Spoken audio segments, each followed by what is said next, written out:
Welcome back to the Sega Guys podcast, where we talk about the games that were, the games that are, and some games that never came to pass. I'm Dan the Mega Driver, and with me is the Indy 500 to my Sonic the Fighters. It's James the SEGAHolic. Mate, how you doing? Just like racing off into the distance. It's like, good mate, I'm good. Tired, as you can see, very haggard looking. Need a shave, but I'm here. Yeah, likewise. Talk and say, now, at least yours is shaped, mate. I'm just like dragged through a hedge backwards kind of stuff. But hey, getting there, mate. Getting there. Yourself. Yeah, all right, mate. All right. It's just one of those busy days. It's manic lead up to Christmas. Got the stuff down from the loft today. Went Christmas shopping Black Friday today. Oh no, Black Friday yesterday at the time of recording. So had to grab the kids some of their main presents today while they were in the sale. I delayed on one present for my middle one and missed out on the discount on Amazon and paid for it. So I had to make sure. At least you got it. At least it wasn't like Arnold Schwarzenegger with a Turbo Man. Just, he got two! He got two! I'm not a pervert. I just wanted Turbo Man go. Give me the Turbo Man doll. Now! Yes. Thankfully, I mean, well, I've got a wee boy coming, so, I mean, like, action figures are going to be part of the household, you know, that aren't mine. He's getting absolutely nowhere near my Transformers. It's can have his own, can have as many of his own as he wants. I'll quite happily buy them, you know, fill the house with Transformers, but get him some spark. That's that. Certain ones are out of bounds already. They're adult collector's pieces. They're not for children. But it's good to set those boundaries, mate. But today it's talking about we're talking about unreleased Saturn games today, and this kind of it kind of plays nicely off the back of the first issue of Sega Saturn magazine that we read, because a couple in there never made their way to the Sega Saturn, and you know, when we're weighing up what comes next, this one kind of jumped out at us just because. Out of everything, mate, there's just there seems to be more unreleased games on the Sega Saturn than there was anything else. More than the Mega Drive, which lived, you know, about 3 times as long. Aye, and there's some pretty big hitters in there. I mean, whenever we were looking through the list on Sega Retro, I mean, we were talking on WhatsApp about it, and it was like, I remember saying to you, "Oh wow, this one! Oh no way, that one!" And it's like some of them are games that, you know, we've played already, you know, on like PS1, because, you know, they obviously went to that platform, but there's some kind of big hitters for the arcade that never made it over as well. Legendary RPGs that were cancelled at the last minute. So there's also a sequel to a Mega Drive classic on here that was quite interesting to see the prototype screenshots of as well on Sega Retro. So it's going to be interesting, mate. I think this will be quite good. Yeah, it's interesting that there's a few Mega Drive games that kind of had rumored or announced sequels on the Sega Saturn. But yeah, one of them got pretty far along. Others are just kind of mentioned by name. But it's quite a list. You've got all sorts of things, from kind of arcade classics to PS1 ports to you know, iconic PC games. It's like, and it does make you wonder, would it have made, what sort of difference would it have made to the Sega Saturn if these games actually kind of manifested? You know, we did see some games of their ilk come over, and we'll get into the individual games in kind of due course. But I don't know, mate. Are there any that you see on there and you think, you know, if this landed on the Sega Saturn, it might have changed the direction of the console a little bit?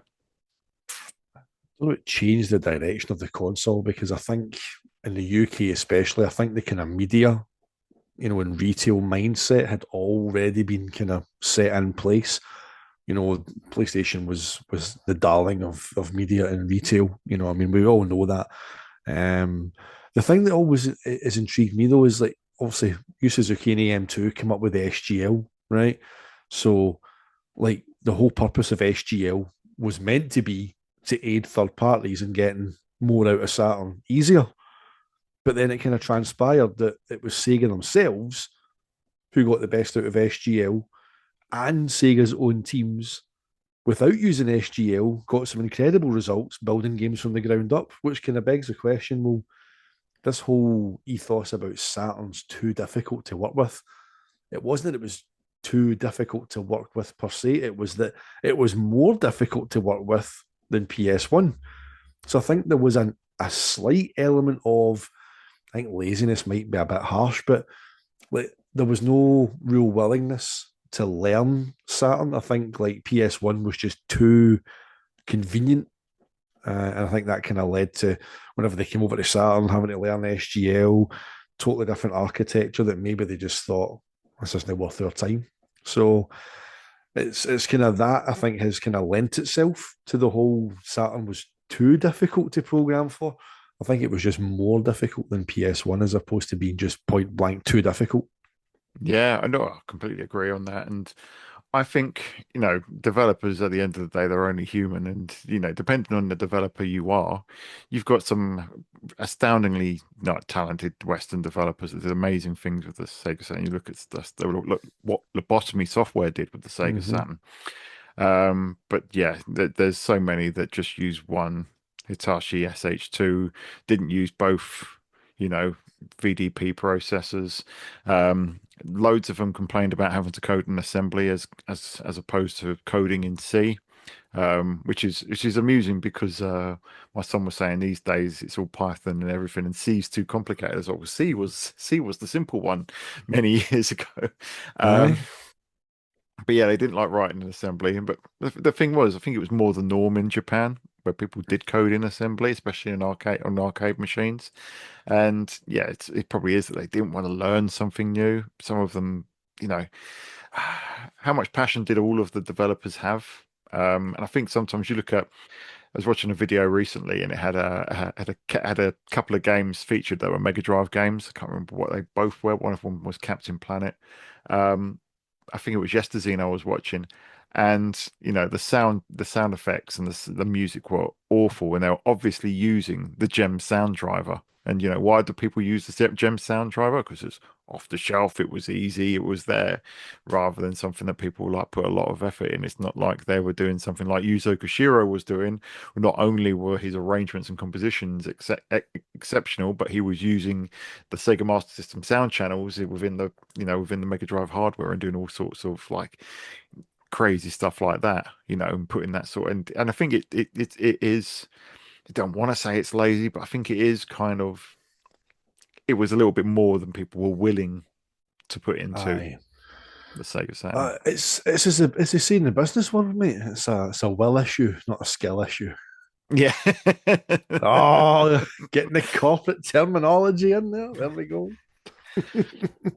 Yeah, it really was. I mean, I think it's for some it was a skill issue, because I can't remember who the developer was, but it was talking about porting the Sega Saturn port of Tomb Raider, and it was just kind of just complaining incessantly, and I think it was in a book about how hard it was to do. But some people got really good results out of the Sega Saturn. See, people, look at Jim Bagley was doing. No one's ever seen it, but the stuff that he was doing with the Doom engine, getting it running at 60 frames per second, obviously looking like it nothing else. Too unlike Doom, apparently, for John Carmack, who kiboshed the whole thing and gave us the monstrosity we ended up with. That still baffles me. Like John Carmack complained that what he was showing didn't resemble Doom. Mate, how does what get released resemble Doom? It's a slideshow. You know what I mean? It's look great in the back of the box, The but doors open like that. I know Just like it's just like John, mate. Think about this for a second. It's like, do you hear yourself, John? It's like mm, madness, mate. yeah. I mean, the Tomb Raider one's interesting because like they literally, and I know there's been this kind of thing about like I know they didn't use. I think 95% of what's been done. I think it only does use one SH processor. I'm not quite sure on how accurate that is, but it does only use VDP one. Yeah. And I know, like, whenever I think I spoke to like John Linneman on X or whatever it was Twitter a while ago, and he was saying that he doesn't really think that VDP two, given how that game was designed, would have benefited much, which I can see because like there's that kind of video that you've seen where it kind of twists the camera and it sort of kind of decompiles all the tiles that make up the Yeah, scenery, yeah. and you can see that it is all just using like quads basically to build everything. Mm. So, but I mean, I was like, could VDP2 not have like maybe been used for like ceilings or floors? Or would have taken some strain off? Maybe I don't know. Just there must have been something they could have done. I don't know. It's just it's funny you're saying the guys are complaining about coding it. Well, you made the design choice of how to use the Saturn. It's like that's on you. Yeah. You made that design choice. Yeah, So I think it was. I think it's the problem was that this PlayStation was just so simple to work with. that's that. That One, SOC one, was just game changing. yeah, and you pack that in with the can't remember their name now. SC Systems, whatever it was, it SN Systems, whoever it was who part of Oh, aye, Signosis, aye, who created the dev kits. And Sega really didn't have any. Just those giant, basically look like giant photocopiers. aye. I mean the um, the PS1 dev kits before. How many was SN Systems that was part of Signosis? That was the reason why Sony bought them. It was to get access to that technology, and like the way that the dev kits just got scaled, they were just so streamlined. You know what I mean? And Sega just couldn't compete with that in terms of that technology. So no. just saying, mate, it was. I think that's why like Sony just made it so easy to get games up and running, and not just up and running, but up and running quickly, which at that time was just that's why you were seeing games just getting chucked out left, right, and centre. It was the library just went do do do do do do. Just it was so easy. A lot of shovelware on there as well. A lot of shite, but Oh God, yeah. God, there's that's so many all popular awful games on there. platforms. Doesn't matter. I mean, you go into B&M and there's Wii games, PS4 games, and they're just like, there's not even a disc or a cartridge in that box. It's a code. So, just crap. But that's what Yes, happens when you're a popular platform. yes. Which the Saturn was not the most popular platform of its generation, which is why I think it's still got one of the strongest libraries. But yeah, it would have been interesting if a few of these did actually come to the console. I mean, in terms of changing the fortunes of the console, I think a lot of the ones that we probably will talk about probably came a little bit too late in the day to have much of an impact. I think I haven't got it on the list of the ones that we were talking about, but Sonic Extreme may have helped. Mm, It's debatable how much though. I mean, it just never looked like to me, it never looked like a good game. I even remember looking at the still screenshots in like Sega Power and Sega Pro and later Sega Saturn magazine and just thinking, this doesn't look very good. What's with aye. this weird fisheye lens and I think the passing of time and then looking back in that application of if it had a Sonic game, things would have been different, is what makes people kind of almost romanticize Sonic Extreme. I mean, the kind of the demos that you've seen are the kind of just it was completely completely removed from any Sonic game. I just don't know how it would have fared at all, but we'll never know, mate. no. I mean, the only one that I think would have changed the fortunes a little bit, um, quite possibly, is if Knuckles Chaotix in its original form, when Sonic was Mm, the lead character, came to the Saturn, and that would have been early enough in that first wave of games to actually make some sort of difference. You know, the hopefully it wouldn't have had as much slowdown as Chaotix would, which I think it would have done. Chaotix is, but if they had better level design, the 3D special stages would have definitely been something to attract people, maybe. So yeah, I think that's probably the closest you'd get to getting a game that would turn a few heads. That was always destined to come to the Sega Saturn. Most of the other ones, I think, they're interesting ones. Interesting that we didn't get some of these kind of arcade releases, and yeah, and a lot of them are PS1 ports or games that came to the PS1 or were originally coming to the Sega Saturn and got converted to the PS1. But yes, I think one thing I do think is interesting is that there are quite a few Sega arcade games that did get cancelled ports, and when you think of some of the ones that we did get, we did get, say, God, what's the top? Is it not? God, what is the airplane game? It's kind of the sequel to Sky Arcade. Target. Sky Target. That's what we got stuff like Sky Target, but we didn't get like Indy 500, and we didn't get well, for a couple of the other games we get on this list, we didn't get anything like LA Machine Guns or anything like that. But I think that those sort of games would have been Drop fun to Skater, get. mate. Yes, I especially still think, I know that it's got the fancy skateboard controller in the arcade, but I think if you married that with a 3D controller, I think you could have had a good game. yeah, yeah, absolutely. I mean, those games aren't on this list. I don't think they ever got an official, but it's strange that you do that. So many Model 2 games never really took it up to try and get it onto the Sega Saturn, because there's a few that they could have done, like what's that jet ski game? I can always forget the name, but we Oh, covered that on the arcade, Lost in the Arcade podcast, didn't we? And I think the mhm. Saturn could have done that with some VDP2 trickery. Absolutely, mate. As I say, Sega's arcade port choices, even going through the Dreamcast, were questionable. I mean, 18 wheeler, really? But Yeah, no Daytona 2, no Scud yeah, Race. Oh, yeah, man. bizarre, mate. But yeah, so some of these people have got the chance to play. So you look at stuff like Destruction Derby 2, which recently got leaked.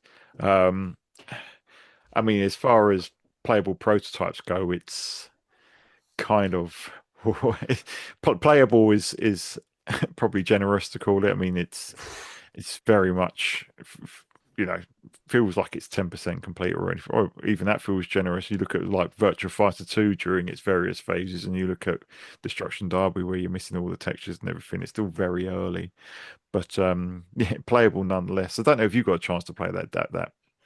No, mate. I've seen online that Destruction Derby 2 prototype leaked for Sega Saturn. Took one look at it and went, because I was like, oh, need report on that. Let's get a build of that and get a video made of that. And I looked at it and I was like, yeah, that's not even worth reporting on. That's like, that's just, no. There's just nothing there that's even worth bothering trying to play. If it was maybe like 60-70% complete and you see the textures were there and it ran half decent and the bones of the game were there, but I think it's even the way that the demo or the prototype is kind of structured. It's like it can crash like just on a whim. It's Yeah. been held together by like sellotape, mate. It's just not. It's like nope. If a later one comes out, then we'll be there. But nope, not no bother Mars with that. Yeah, yeah. The fact that it exists is really cool. But yeah, it wasn't nowhere near ready for prime time. You can kind of get why they bent that one off. And to be honest, man, I never really played it on the PlayStation. I don't know if you did, No, but no. the first one was cool as a kind of tech demo, seeing, oh, look at the bits of cars Aye, flying everywhere. But aye, that's all it that game was. It was just, oh, look, particle effects, bits of metal flying everywhere. Ooh, never seen that before. Didn't do that in Lotus Turbo Challenge 2. no, no, and So, it's like I remember you played the Destruction Bowl and so, all right, yeah, what else is there to do? Oh, there's actual racing. Oh, yeah, it's not very good. Okay. I mean, the but Saturn ports. the handling was poor, man, to say the Yeah, least. yeah. The Saturn port isn't good, but once the novelty had worn off the PlayStation original, it just wasn't a good No, driving game. So I wasn't really that interested in Destruction Derby 2, but the fact that it exists on the Sega Saturn is pretty cool. There are other games that have prototypes, or say prototypes. Fighting Force had a demo, that playable demo, which well, it wasn't playable; it was a rolling demo. But thanks to Bo Bales, managed to get a hacked version that we could play actually on that try demo. it. No, Yeah, and crazy. yeah, it's enjoyable enough. But yeah, it's still Fighting Force. Clockwork Knight, the Penguin War. They got a prototype leak, which is just called Clockwork Puzzle, I think, in the accompanying text. But I mean, that one was scheduled for 1995, so I don't know what happened to that or what it became. And of course, Sonic Extreme in various ways is leaked. We've seen prototypes of it, seen footage of it. Obviously, it was promoted. There's kind of reconstructions of it all that you Ah, can that's get from right. Aye. various hacks of it.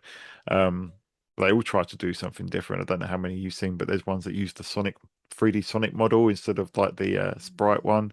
Ones that get rid of the fisheye camera, and this like Sonic Z stream, and there's a few cool twists on the concept. But as you're saying, it's never one that looked like it was going to live up to the standards of the franchise. But yeah, I don't know how many of those you've seen, mate. Seen screenshots, seen some videos on YouTube. I mean, in the day, Sonic's about speed, and the game looked just ridiculously slow. It looked like a bonus stage.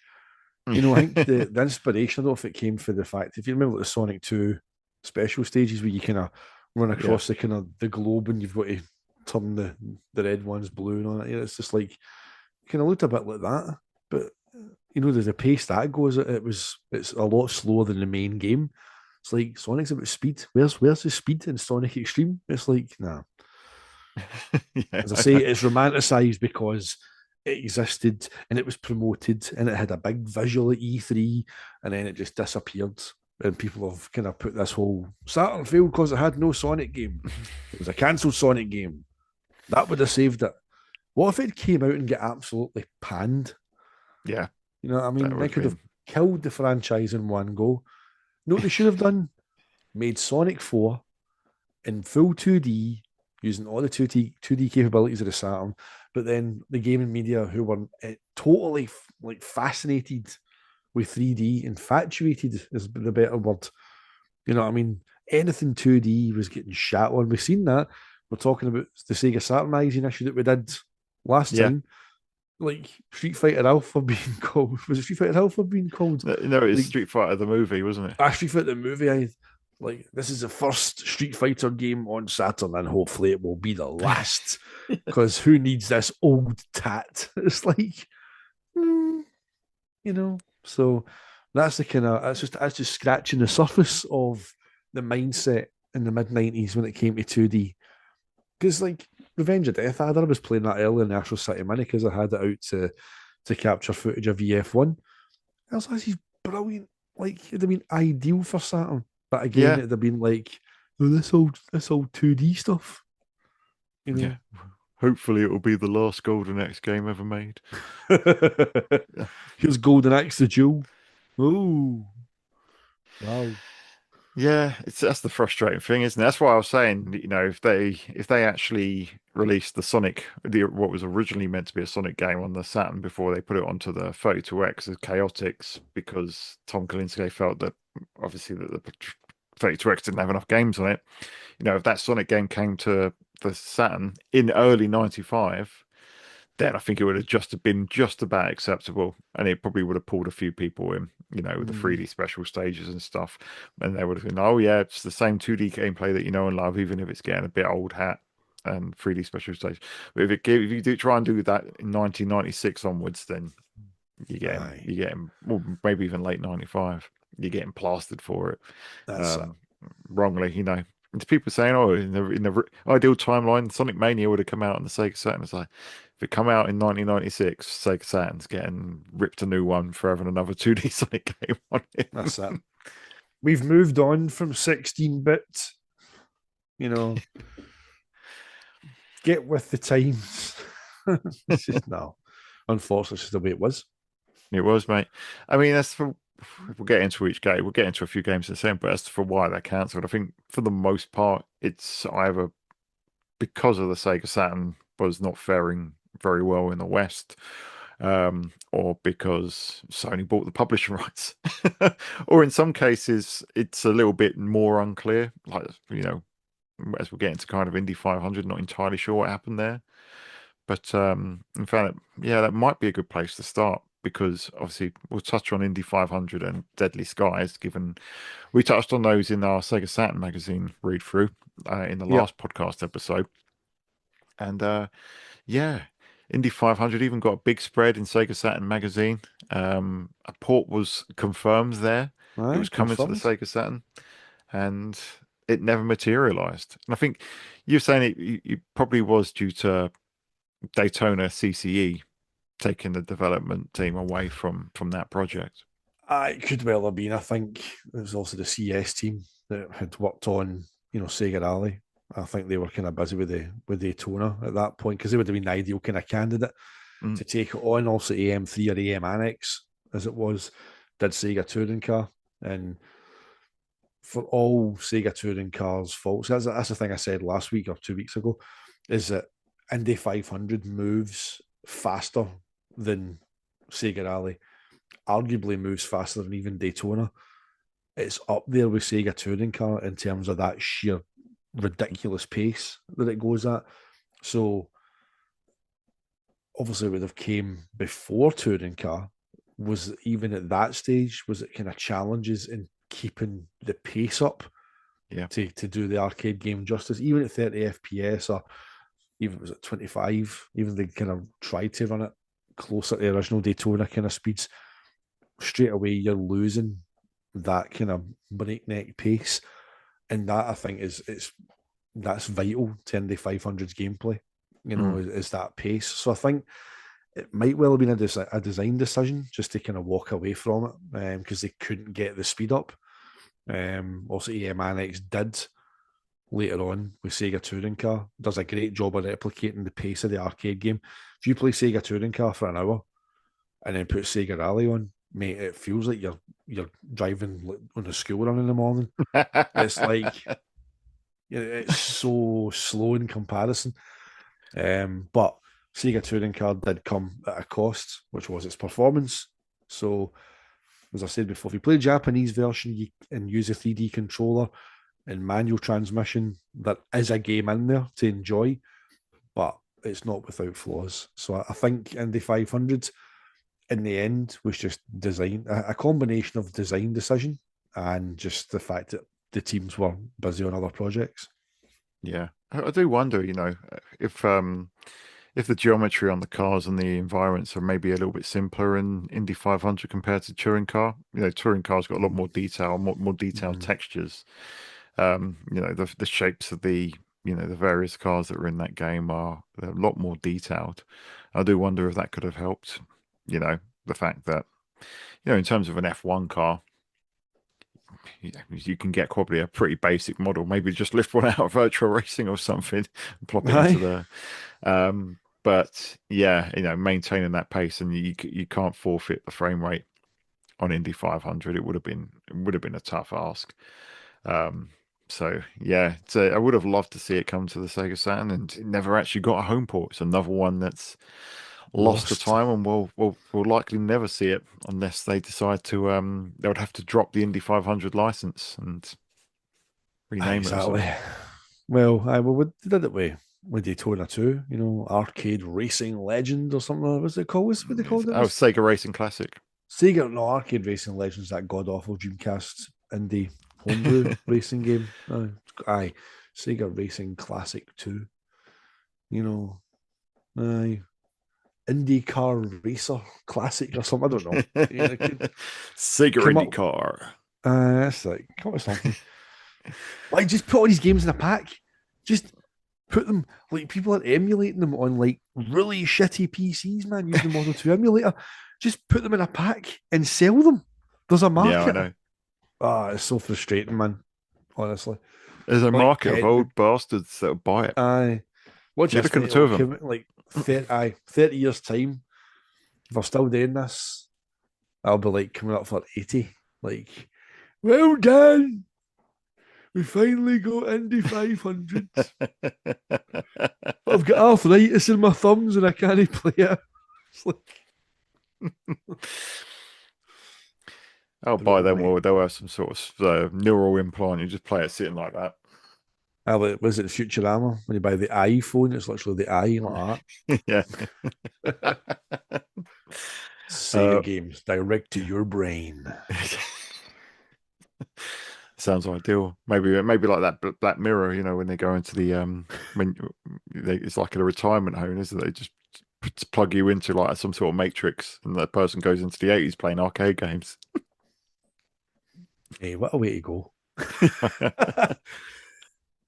But we'll touch on Deadly Skies. But this was an interesting one because obviously it did come to the PlayStation like uh what 3 years later, 4 years later, came out in 1998. Was originally announced for the 3DO. Obviously, that console Jeez. was long dead by the time it finally came out, as was the Saturn in the West. Um, Announced for the PC as well. It only came to the PS1, but the fact that it was a sizable preview in Sega Saturn magazine. That it's the thing with some of these games. They are very much alive Mm-hmm. until they weren't.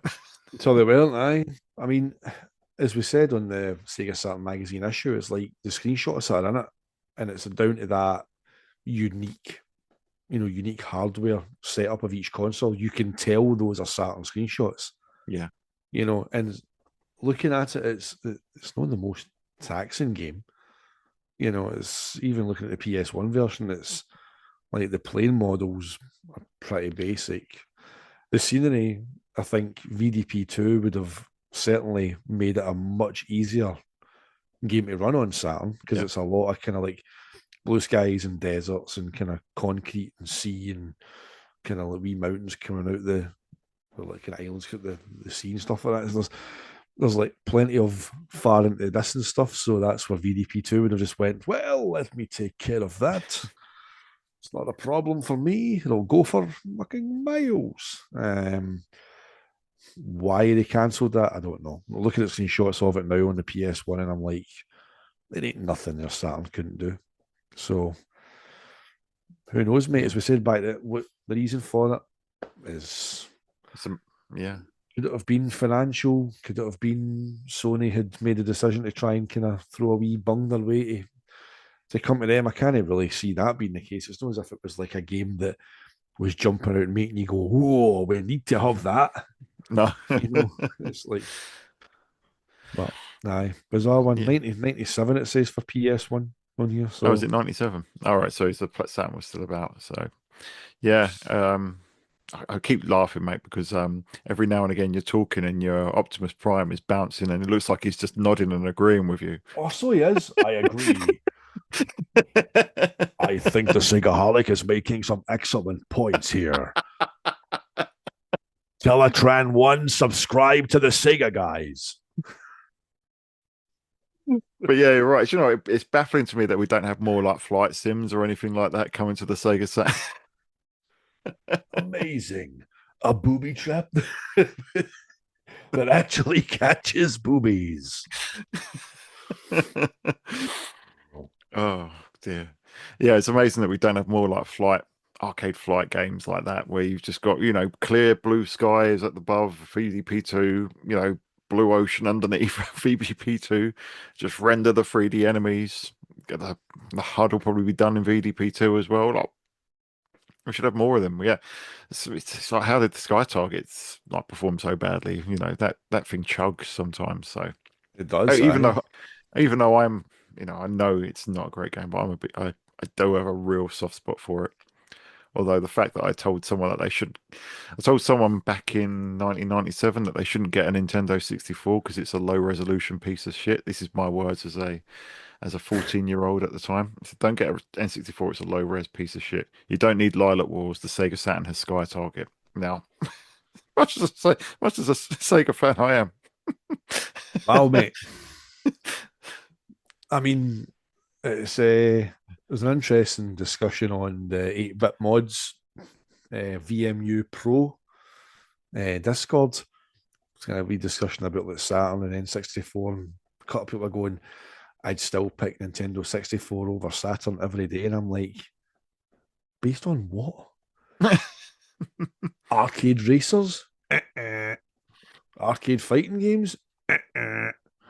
Like so many genres that like N64 just has no equivalent. Like Yeah, light gun games. But I've got fighting GoldenEye. games. It's like GoldenEye with the cramp inducing controller.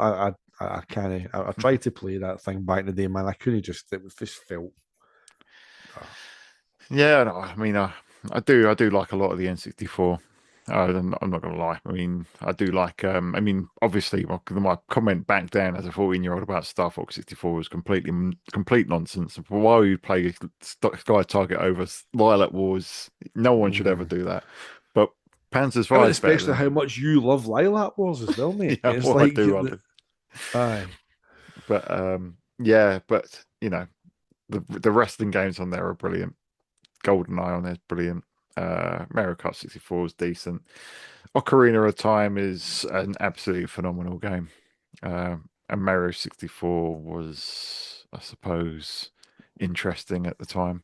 Mm. Even if I think If that it's, you if I you're being can't. kind, mate, I know That's me. your That's me. thoughts on that. Yeah, I'm not a fan. Anyway, we should move on. Yeah, so obviously, Deadly Skies, what happened there? Who knows? Did Sony buy it up?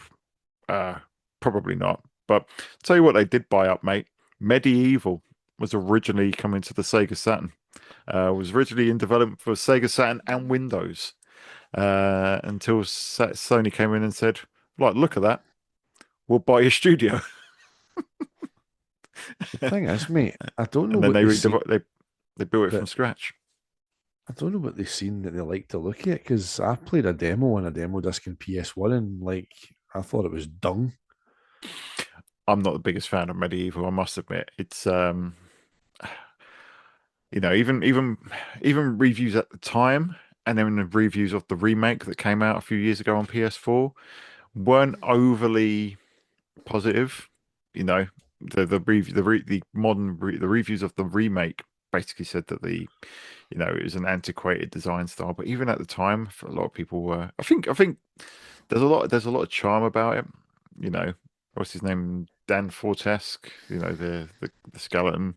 The way that it's all That's animated and right. everything is pretty cool. But I think as a game, it wasn't that interesting. But I do think the story that it did come to the Sega, it was being designed for the Sega Saturn, and then ultimately was bought out by Sony. The whole studio became Sony Studio Cambridge. It's quite interesting and kind of representative of the sort of stuff that was happening back then. I don't know what you think of that. I notice it says on here that it was originally conceived as an arcade style shooter for Windows and Saturn. An arcade style shooter, Really? Now but that's uh, but I mean that thing is, it came out in 1998, right? See if I'm like a teenager, as I was in '98, whenever I was like playing PS1 and Saturn and importing Dreamcast, like if I've got 40 quid in my pocket in 1998 and I've got a PS1, there's a lot better games coming out in 1998 that I'm spending that 40 quid on than Medieval. yeah. You know, you look Metal Gear Solid. It was Gran. It was Gran Turismo. Gran Gran Turismo 2 Turismo I'm would have been playing. 97. So you're heading towards GT2. Final Fantasy 8 is Yeah, eight coming was out. there. No, that was hold on. 8 came out in '99 because that Sony America released it the same day as a Dreamcast. No, Right, that was nine. It's like it felt like we are getting a was Final that? Fantasy game every year because Uh, 97 came out in 97, 8 came that's out in right. Aye, 98, and 9 came out the same day on 9/9/99 in right. America. Aye. Tekken 3 as well. '98. I'm Second pretty free, sure. yeah. So, aye. Sorry, Medieval. I ain't picking you. I It's a never game that, never owned it. yeah. No, no, I've only played a bit of it, but it's a game that seems to have a bit of a following though. So Mm. is it a was it a big seller for PlayStation? I suppose it must have been to a degree that they wanted to remake it, but I don't think it would have moved the needle on Sega Saturn. But interesting nonetheless, I guess. Um, Another game that we do know that there was a bit of money changing hands on Sony's part is Tomb Raider 2, which we've touched on Oh, several times. But yeah, cancelled because the Sega Saturn supposedly couldn't do it, and which happened to be the same day that the Core announced that, or Eidos announced the exclusivity deal with PlayStation to make it a console exclusive with Sony. So total coincidence, mate. Total coincidence. I don't get. I mean, I remember like going along to grab my pre-order of Tomb Raider 2 for SEGAGuys. I went on my lunch break from college and I was late back for my next class. And it was before Charlie had expanded his shop because basically he bought the shop next door, knocked the wall down and doubled the size of the shop. but it was the original one where it was the kind of like an upside down L shape, Hmm. and his wee cash desk was in that kind of the 90-degree angle, the corner.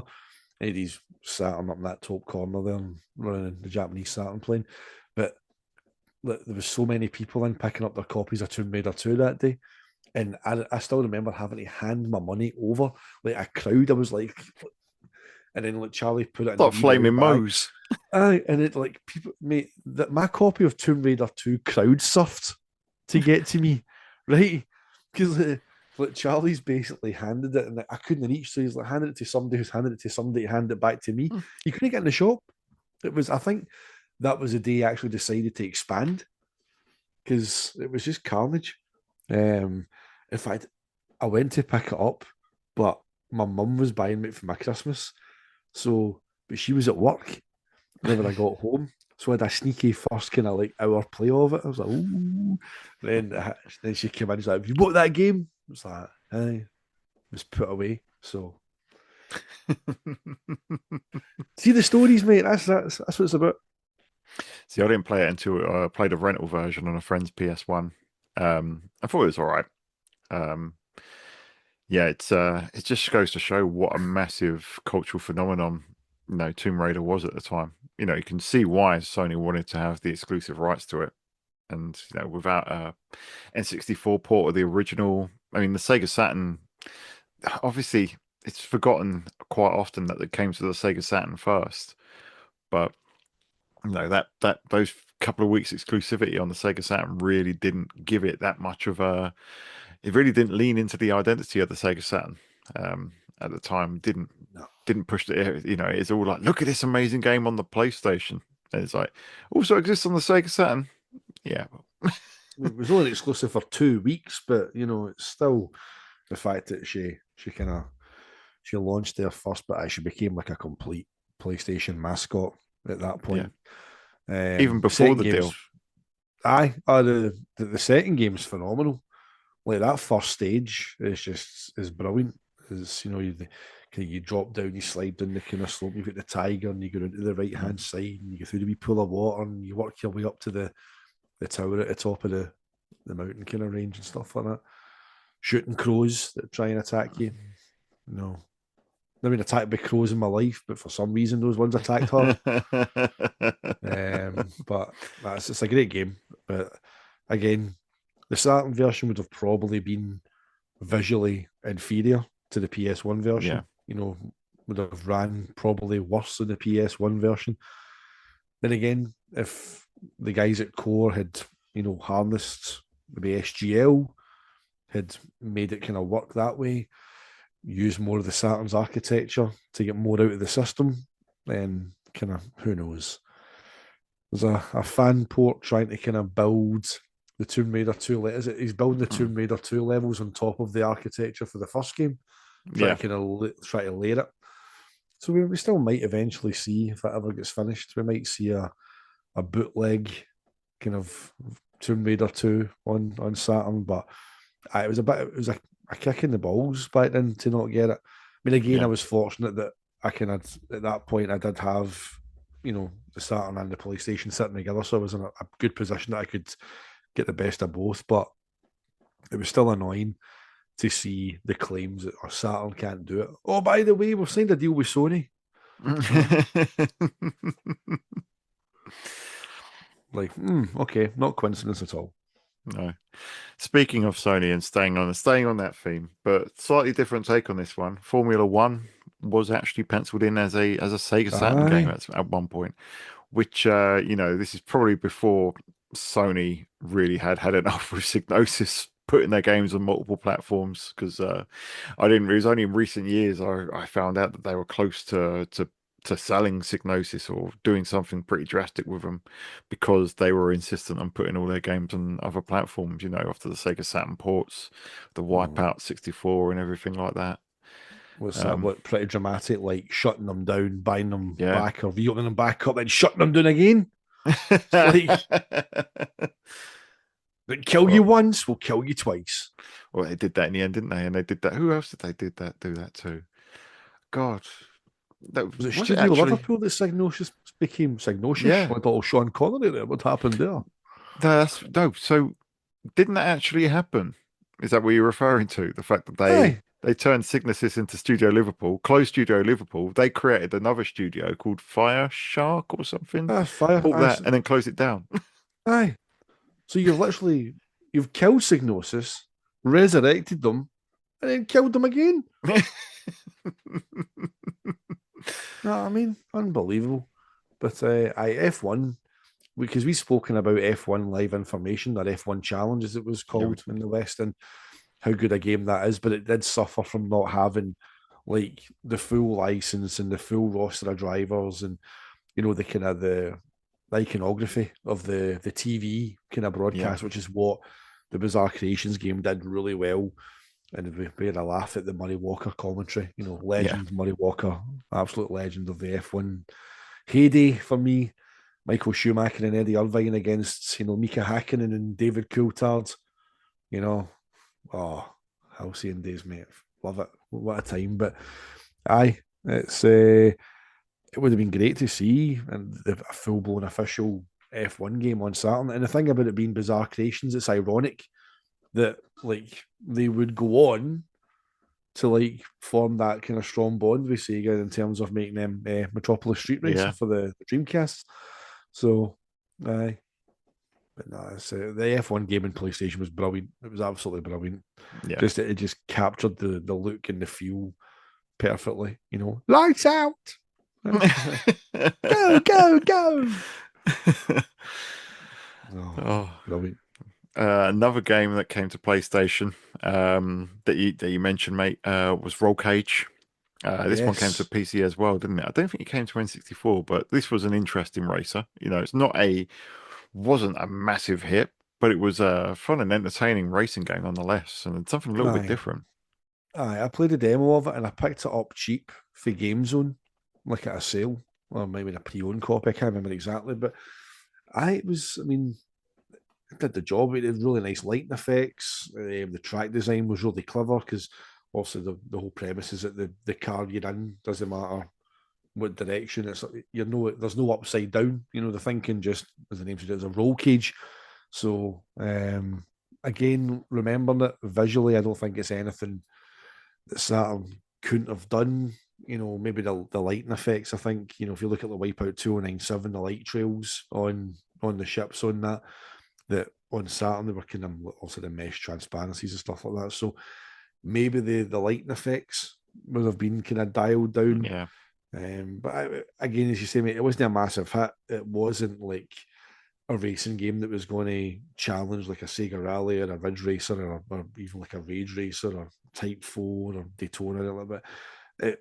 It was fun for what it was. You know what I mean? Just again, it's not a game that would have changed any fortunes. And given when it came out, I would imagine the decision to cancel it would have been financial. It'd have been like, well, if you look yeah, at it, I mean, Roll Cage, I'm pretty sure was a later on release yeah. I think it was like for 98.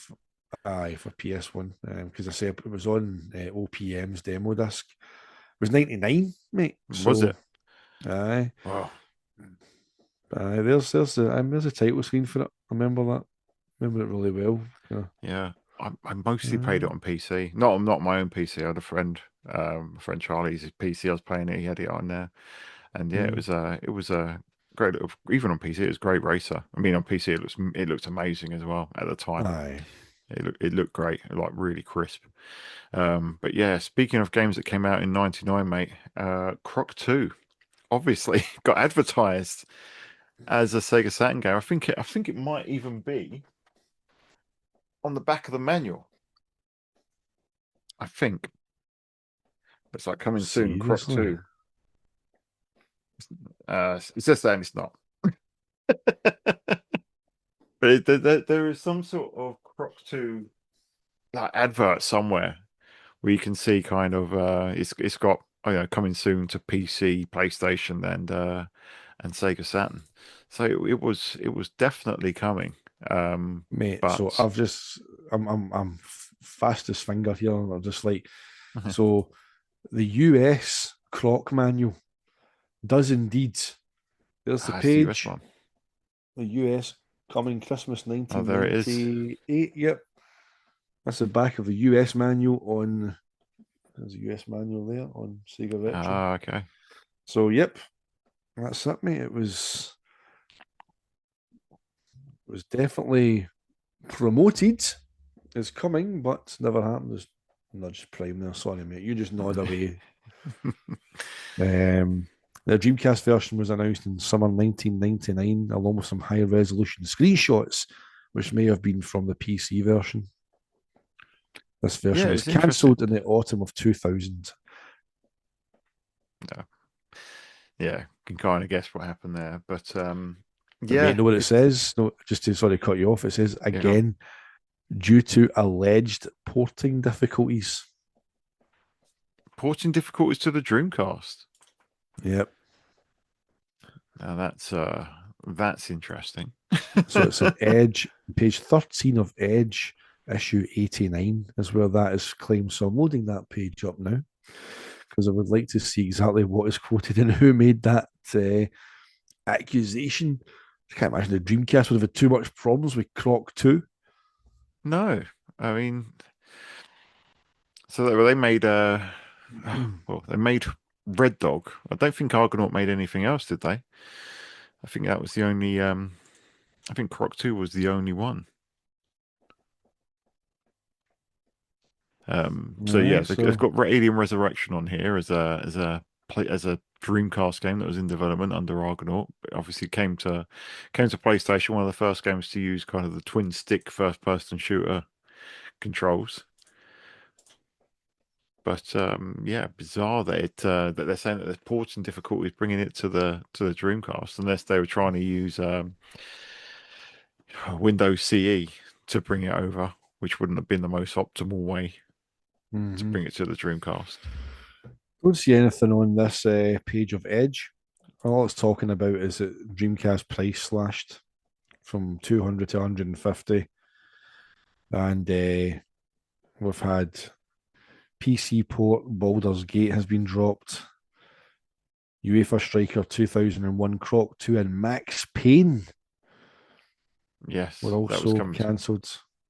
And Sega's spokesman, it says at the time, they tried to kind of spin a positive on it, saying that they'll release 58 titles for Dreamcast. As always, Sega Europe are working closely with third party publishers to ensure Dreamcast continues to supply gamers with outstanding and innovative titles such as Black and White and Half Life, which were both eventually cancelled. There we Oh go. yeah. So, but back to Saturn. Well, we'll have to do an unreleased Dreamcast episode, mate. But That's yeah, it. yeah, Croc was never going to come to the Saturn. I mean, even that Christmas 1998 was it was not going to happen for the Sega Saturn in the West. It was long gone from store shelves right now. Otherwise, it would have been the last game on the Sega Saturn in Europe and America by a long way, coming Aye. like 6 months after their last titles. Um, okay, so. Next one that's I think is worth talking about, mate. Or let's talk about a couple pretty similar things. But you were talking about Mortal Kombat 1 and 2 collection, which is one that Aye. stood out on there. An arcade perfect port of Mortal Kombat 1 would have been really cool At because that time, I would have been, mate. It's again, it's something that we didn't really get until was it the Combat Collection on Xbox 360, yeah, that's right, which yeah. I've got. I'm actually get it off the store before they shut it down, and it's brilliant. You know, it's great to it's again if you're of a certain age and you remember the kind of the days of Mortal Kombat versus Street Fighter 2, having kind of those arcade perfect or as close to arcade perfect versions as possible is brilliant. You know, with big giant fighters and everything just looks like you can see they're proper digitized people. You know, there's no Yeah. kind of compromise on it. Interesting because also we did get Mortal Kombat 2 as a standalone title on Saturn with its god awful load times, And which it's make it awful frame pacing. mm, so interesting to see that why they opted to drop Mortal Kombat 1 entirely and just go for a standalone MK2 release. But I still think at that point in time that might have had a bit of an appeal. I think it's a double pack as well, you know, priced competitively. I think it might have done Yeah. quite well. So it was one that that jumped out at me just because I love the first Mortal Kombat game. Um, Still my favourite of the series. I think it's so iconic, and I would have been nice to have that on Saturn. Yeah, it really would have been. You kind of wish that, yeah, it would have been nice to have a full port of the original game, and wish that they just got Mortal Kombat 2 right on the Sega Saturn. It's just such a missed opportunity, regardless of what that review on Sega Saturn Magazine issue 1 says. It's not a good port at all, which is a shame really because I love Mortal Kombat 2. You loved the first one and I loved the second one. Um, you know, it's a shame that we don't have definitive versions of either of them. Although I haven't played that new Mortal Kombat collection. Is it the Legacy collection that's just come out? I I mean, the one that was on 360 was fine, mate. I mean, even the presentation of it was brilliant. You get the three cabinets, and you kind Oh of yeah, you go, and it rotates the big the kind of the big physical representations on screen of the cabinets. You can choose for your screen filters and all that kind of stuff. So, aye, it's great to have it on there. It'd be nice if it been backwards compatible to have it on like Xbox One and Series consoles, but alas, it's lost now that the Xbox 360 store is gone, it and is, then they mate. just conveniently make the Legacy Collection and charge about 60 quid for it. You can buy them all again. Aye. Did you lose access to the 360 store? No matter. Pay us through the nose for new versions. On a similar theme, mate, I have picked out Lethal Enforcers 1 and 2, which did actually come out on the PlayStation, but never got a Sega Saturn port. But oh, what I wouldn't have given for this to come to the Sega Saturn, albeit like Mortal Kombat 2, I wish obviously this is Konami as opposed to Midway. But the original Lethal Enforcers is a cracking game. And it would have been great to get these, especially with with the Saturn gun, with the virtual Mm-hmm. gun, or the stunner as it is in the US. It would have been amazing. I mean, sadly, the PlayStation port, which would have been probably the same on the Sega Saturn one, it's got a few issues. I think enemies move too fast on there. It's not. They don't operate like they do on the arcade. It works all differently. But if they released a faithful version of Lethal Enforcers 1 and 2 on the Sega Saturn, I'd have loved it. I don't know. What about you, mate? You a big Lethal Enforcers fan? Do you enjoy them? Mate, I have never played the Lethal Enforcers games. Have you not? I've not. I've seen plenty of videos of them, know of them, but I've never played them. Mind you, picked up was it the Mega CD version in Japan Yes, when you were there? That was that's right. Yeah, a minty box that you picked up. it was. The game was still in its cellophane wrapper, which I ripped Uh-huh. apart. Oh, mate, that was funny. Like there's a collector somewhere, like, no, games are meant to be played. But yeah, the Justifier gun's brilliant. And yeah, obviously I can use that gun on the on Lethal Enforcers 1, where I get the Mega Drive version. But yeah, it's a cracking game, and a lot of people thought that Virtual Cop was kind of going to be like the Lethal Enforcers because that was kind of the yardstick for light gun games at the time. Obviously, Virtual Cop became something far more than that. But Lethal Enforcers was a great game for the time. Had it in the arcade. The arcade that I mentioned before that was in our swim. It wasn't an arcade. It was a set of cabinets, but cabinets near in the swimming pool, local swimming pool, in between next to Street Fighter 2. It's cracking. It's just a gallery shooter, but it's yeah, as it always strikes me is you've got these, the most popular sort of game is where you're shooting stuff. You've got your Fortnite, Call of Duty, but why is it no one wants to actually pick up a gun and shoot at the screen anymore, mate? I mean, am I mad? No, it annoys me as well that it's a genre of game that's just kind of been lost because I know there's a whole stigma around kind of like gun violence and all that kind of thing, right? But it's like, end of the day, it's a big light blue, ridiculously designed plastic gun with a cable coming at it that goes into a games console. Nobody's going to run about the street with a virtual gun, right? Or a G-Con. It's like, it just, like technology and TVs has just basically left it behind. It's like the only place you get to see these kind of games now is arcades, and it's annoying. Like I don't have room for a CRT. I've got the Virtua Cop games like on like my ODEs and playing with a controller, mate. It's just not the same. It's just not the same. You know, it's It's not. no, it's like it's so satisfying. Like we've said before, with Virtua Cop, you get those like three hits, ooh, oh, ooh, oh, and then and then you get that you flicking the wrist to reload outside the screen and stuff like that. It's just brilliant gameplay mechanic. I really miss light gun games. I know you've got the kind of the Sinden light gun for PC that adds that kind Mm. of white frame that you attach around this monitor or the TV to pick up the kind of signal for the gun. It baffles me that no one's tried to get like a solution for like a mod or something. I don't know how they could work it, but to get like a Saturn equivalent of like a Sinden to get it working on modern TVs. Because like, mate, you want to charge me 150 quid for a light gun that works on a modern TV? I will pay that Yeah, happily to play those games again because that's just the way they're meant to be played. yeah, absolutely. I mean, obviously you've got solutions. Most of them are kind of motion tracker kind of Mm. based. But yeah, I'd love to be able to play. I'm lucky enough that I've got my CRT here, and when I took a day off, off of work on my birthday, you know, I I decided I was like when I had some time, I was just like, do you know what I'm going to do? I'm just going to play through the Virtual Cop games on my CRT because when I try and when I want to play a light gun game, if I want to capture it. I've got two choices. I either play with a pad or I split the signal and I get signal degradation and the image looks crap. So so usually if I'm capturing footage for a video, it's normally played with the controller. But so that's like, well, I'm playing this just for me, and I'm going to enjoy these.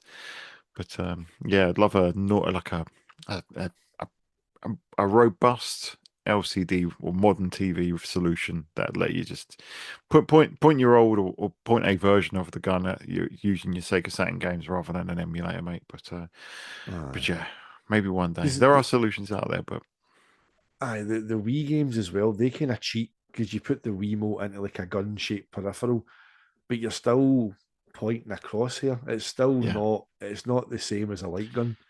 yeah, you It, can turn it the crosshair off in the House of the Dead, but it's not as accurate. aye, nah, it's not the same. It's not the same. No. Right. Other game that I wanted to talk about, mate, was Elder Scrolls Arena being announced, Mm. and this one was shown in the Sega Financial '97 report, which was, even had previews in a lot of the Japanese Sega Saturn magazines. Some screenshots as well. Those screenshots I think are probably the PC version, but it's knowing what the Elder Scrolls series would become and thinking about, what the Elder Scrolls would have been then for a big open world first person game to be on console, would have been a big win for the Sega Saturn. But alas, it was meant to come to the PS1 as well and didn't. But part of me thinks, mate, that this would have been a pretty interesting game and a good fit for the Sega Saturn because Arena wasn't a massive kind of polygonal game. A lot of it was like tiles. And I think that VDP2 and the Saturn's kind of sprite scaling could have been a good fit for it. More so than the PS1 probably because the PS1 obviously the way that renders things like the floor and stuff, it has to split quads and split triangles and stuff. So I mean there was I'm probably going on a bit of a tangent here, but you've seen that Mario 64 port to the PlayStation.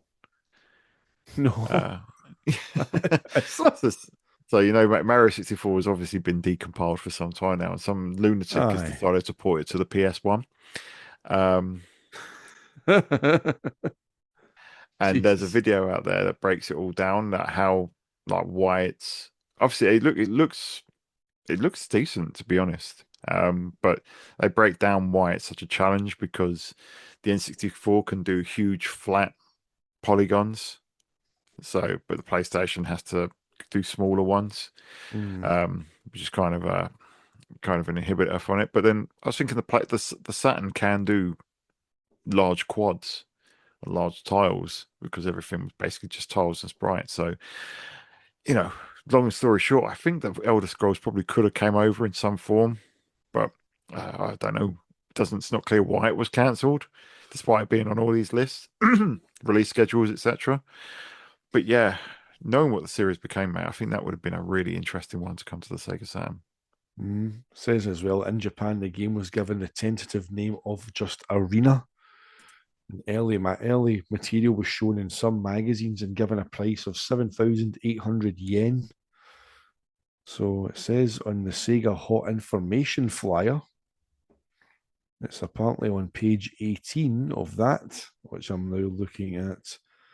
Aye, so well, I can't see it, but it's on the software lineup. So somewhere on there, under role playing, is where Arena is listed. So again, it's you couldn't know back then what Elder Scrolls would become, but and at that time, personally, me, I wouldn't have picked it up because RPGs just one of my thing. I just like give me Virtua Fighter, give me Sega Rally, give me Virtua Cop, give me arcade games. Yeah. Panzer Dragoon Saga comes along, yay! That's an RPG I can play. It's but I mean, you might have got, I don't know, would it have been enough to sell units? Would it have attracted people from the PC kind of space? Probably not. Not But from the PC, but I think a huge open world like Elder Scrolls, I I think mean, it could have been a how big much? marketing piece for the Aye, Saturn, maybe. how much would a PC to run that game have cost at that time? Well, yeah, You know, probably so looking at the thousands. like a Saturn would have been like a really accessible route to play that game for people who wanted to play it.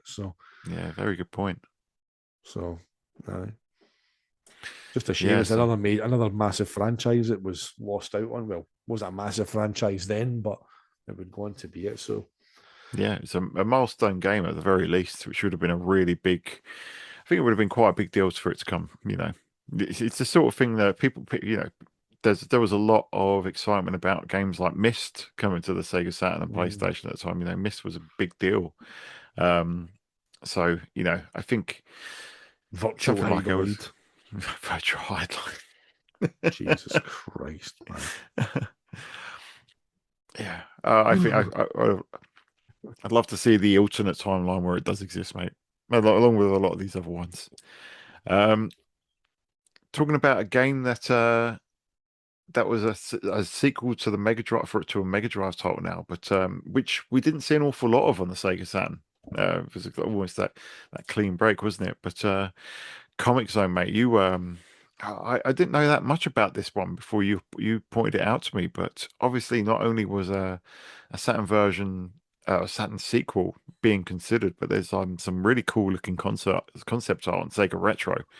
It looks like it was going to be kind of a third person behind the shoulder view, but so I'm not entirely a big fan of how that kind of looks, but nonetheless, I think that would have been a really exciting kind of concept, especially for the time.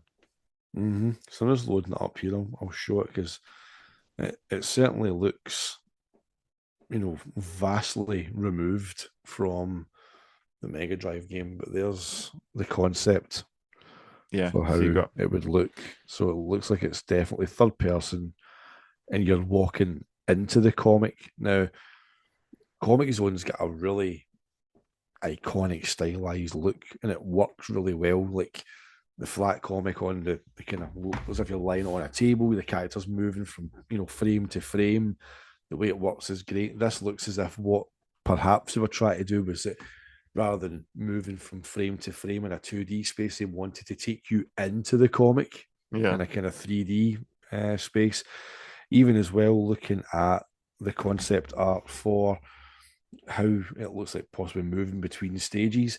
Again, you've got that kind of iconic black and white kind of look that we yeah, remember, but you can clearly see that there's a 3D rendered sprite of the main character standing on top of the comic. So well, that would have been like to move between stages or whatever. I don't know. It's concept art, but at a time whenever we've mentioned many times, that Sega were guilty of kind of doing the Prince kind of thing, reinventing themselves with each Yeah, generation and kind of leaving behind what they'd done before.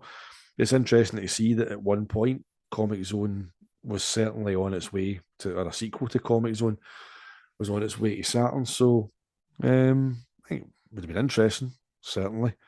Would it have been too far removed from the Mega Drive game to maybe make it a jarring change? Possibly.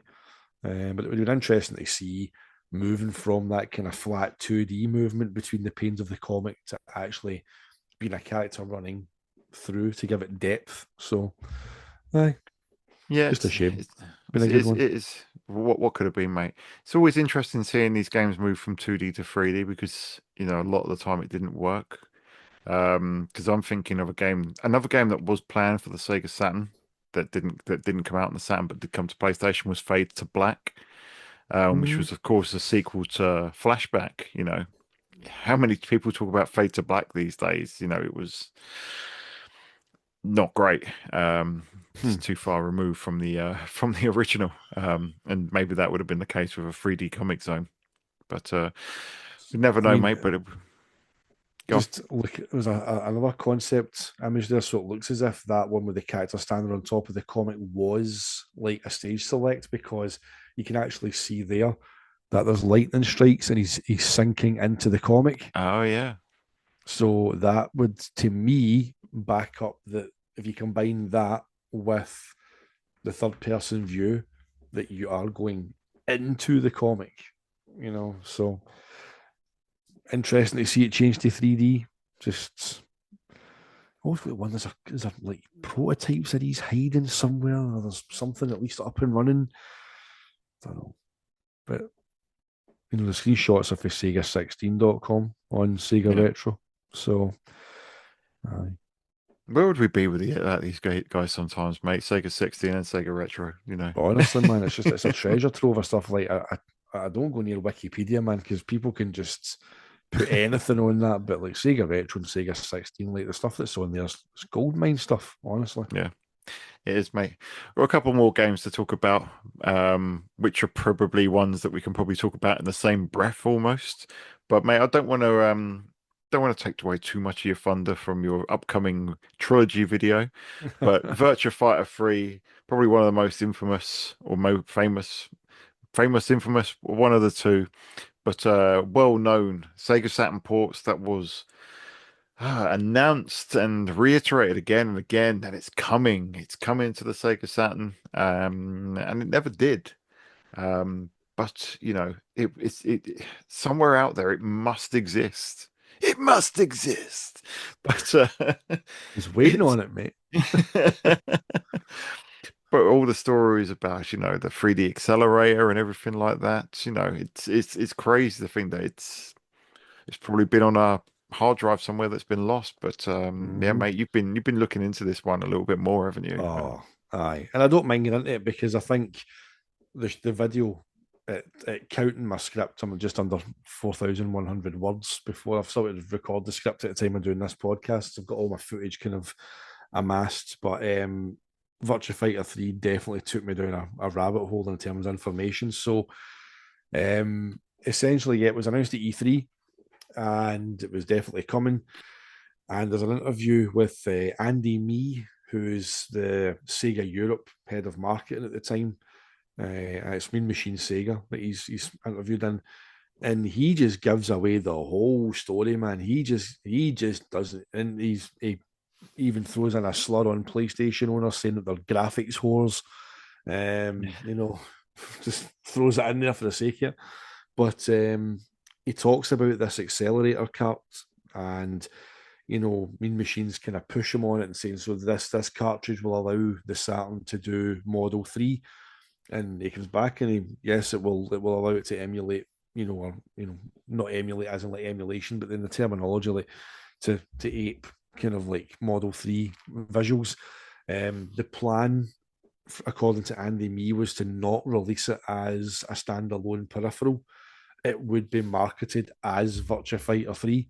So it would be sold, I would imagine, similar to like the 4 MB RAM card. It came with X-Men versus Street Fighter. It came with like Marvel Superheroes versus Street Fighter. Yeah. The idea was that this cartridge was going to come packaged and sold as Virtua Fighter 3. I'm But thinking Perfect Dark on the N64 came with the expansion pack bundled in.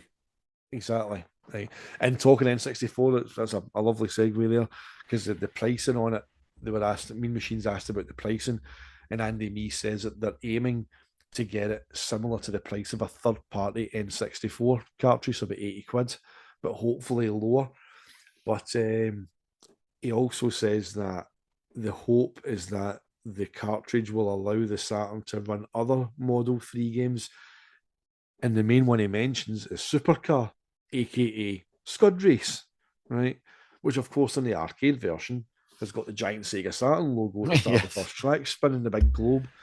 So, he goes into a fair amount of detail about it. He's also asked if the technology would be licensed to third parties, and he says in response to that that the talks are ongoing regarding that, and the reluctance comes from they don't want to give easy access to Model 3 technology to others.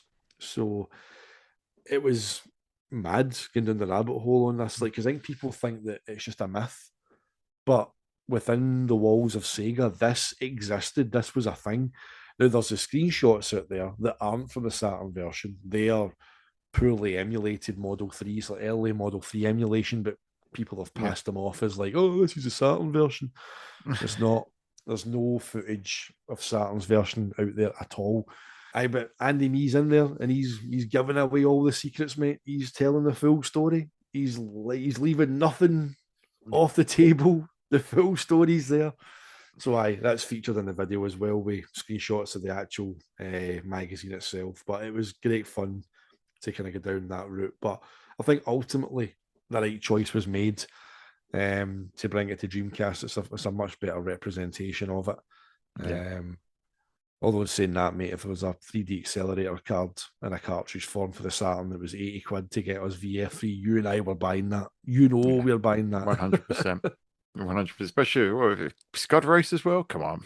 No brainer, mate. Indeed. The last game that I want to talk about, and we'll probably this will probably loop back onto Virtua Fighter 3, is Sonic the Fighters. Sonic Championship, as I think it was known in the US, obviously built on the Fighting Vipers engine. You know, it was originally came from putting Sonic and Tails in the Fighting Vipers code, and they had is it Honey the cat in Fighting Vipers. You know, obviously this one was also announced as coming to the Sega Saturn. Not as much information is known about this one, but yeah, it just never manifested. And I think you know, probably there was probably too many Saturn fighting games going around at the time because I think 1996 alone um, we had you know we just had Virtua Fighter 2, we had Last Bronx, and then we had Fighters Megamix in Japan at the end of 1996, which I think is probably a part of the reason why we didn't get the full games for the other two. Mate, see, in an alternate timeline, like we take Virtua Fighter Kids and to quote Bad Boys 2, we take it and we put it in the box and we throw it in the fucking ocean, right? And we swap that for Sonic the Fighters. We don't need Virtua Fighter Kids. Let's No, be fair. So I think Sonic Fighters is a real missed opportunity. I think it'd have been a great addition to Saturn's library, something completely quirky and different, But I mean, yeah, the Fighting Vipers engine, it's there. Like the framework is there for it, you know, something a bit yeah. more The fun, a bit more off the wall.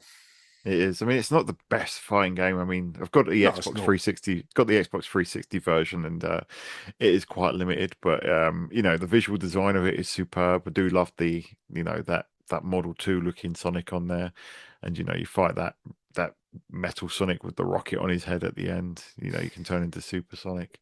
Got a bunch of characters in there. You got the walls. The last battle with Dr. Robotnik is against the timer.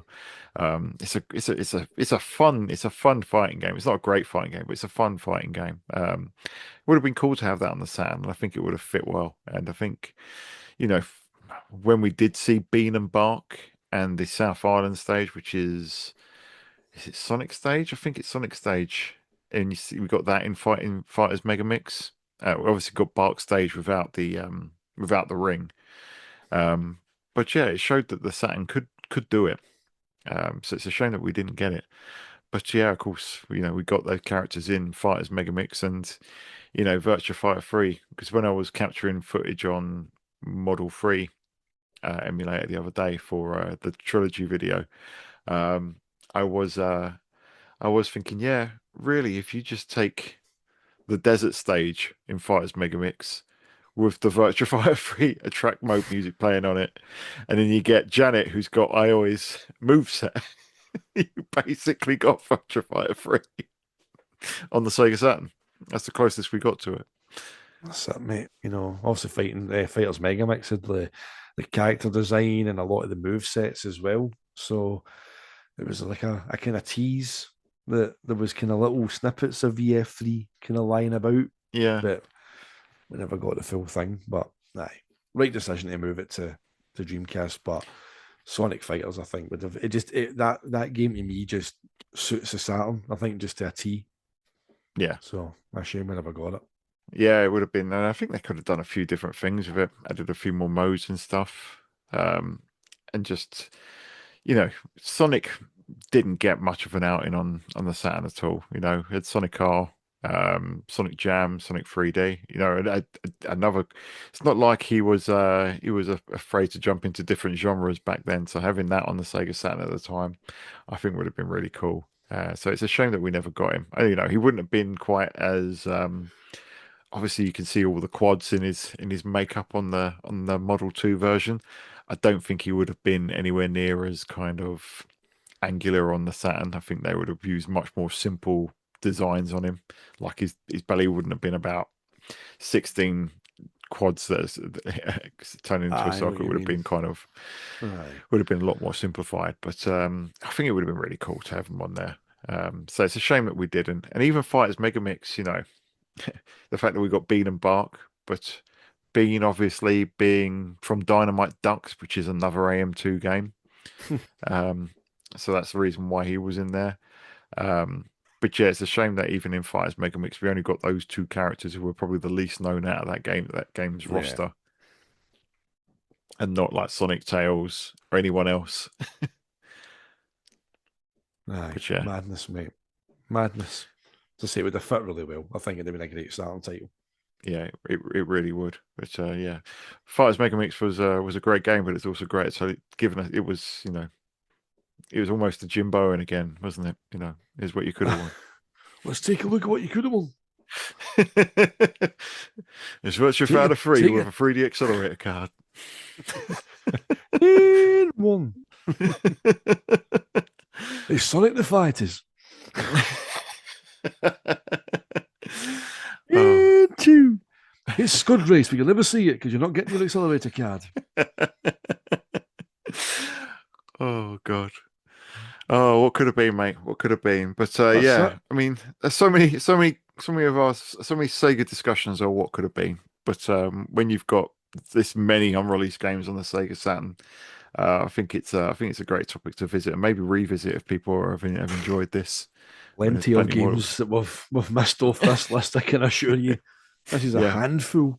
it is. It really is a handful, and there's some corkers on there. But mate, yeah, as always, it's been a absolute blast talking through this with you. Just so put it over to you guys, the viewers, listeners. What do you think about these unreleased games or any other unreleased games that were announced for the Sega Saturn or rumored for the Sega Saturn that you'd have liked to see? Let us know. Get in touch via the comments below or via the Discord servers. And if you want to be, if you've enjoyed the video, give us a like and subscribe, as that really helps the channel. If you want to be extra mega, uh, you know, give us a like. Give us a.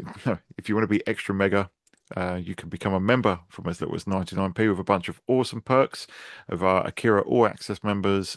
getting their names read out, just as James is about to do right now. Certainly, our Akira All Access members for today's show. We have G-Man, Stiff Peak. I am Mikowski, Craig Williamson, Resident SD, P-Wall, Peter 007. We have Nick Tulloch, Greg Matthews, Tom Fum, Kaiju Leviathan. We have Zed Lost Cowboy Zed. He's changed his name. That's a different username. I recognise the logo. Please change his username. Caught me out there. We have David Owens and we have Drickas Zero. So thank you very much to all our members and subscribers for your continued support. If a monthly membership is not your thing, that is no problem. We appreciate your support just by liking, sharing, subscribing, getting involved in the comments, joining the Discord, getting involved in the chat there, and just joining us to spend an hour and 45 to 2 hours every second Monday talking about this company and the games that we love. So thank you so much. Thank you very much, everyone, for your continued support.